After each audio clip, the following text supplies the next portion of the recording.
This is Greg Williams, the master negotiator and body language expert, with the negotiation tip of the week. Negotiation tip number 1015.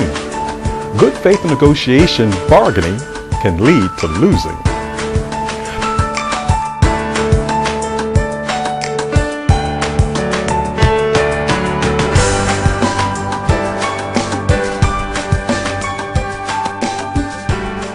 Bargaining in good faith can lead to losing a negotiation.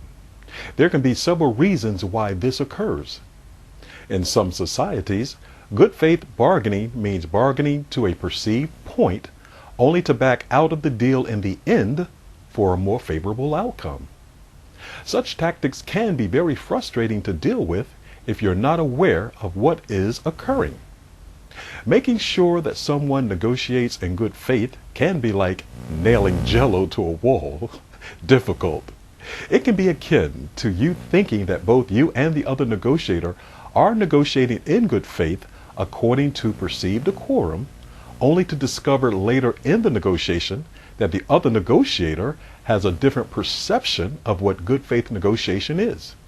Worse, because of the demeanor he portrays, you can become unsure as to the character with whom you're negotiating, which can cause anxiety to seep into the negotiation.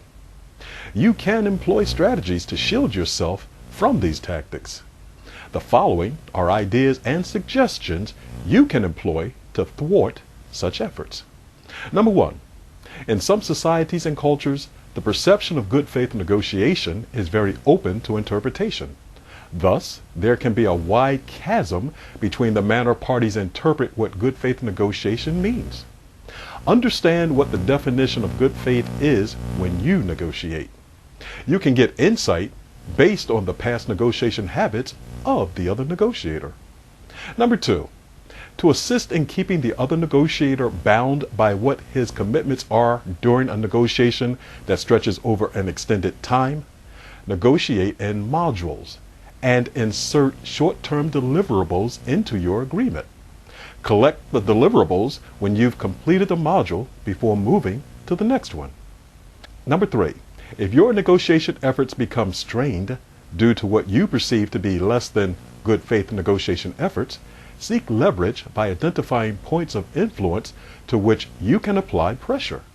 It can be in the form of entities that have a stake in the outcome of the negotiation, or another source to which you can summon.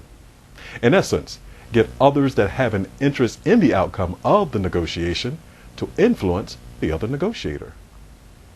If you sense the other negotiator will not negotiate in good faith, invest as little time in the negotiation as possible. In the end, you don't want to be dragged into a quagmire that will only turn out to be wasted time and effort. Save yourself from such disasters and everything will be right with the world. Remember, you're always negotiating. The negotiation tips are: number one, try to never enter into a negotiation when you're unsure of the negotiation customs and habits of the other negotiator. Number two, if there's a question to what good faith negotiation is, get the other negotiator's perspective and observe to what degree he moves from that perspective during the negotiation. His movement will be an early warning signal if he begins veering off the path of good faith. Number three, if the other negotiator refuses to abide by the covenants of a negotiation, exploit his points of weakness in an effort to nudge him back in the right direction. That's it for this week.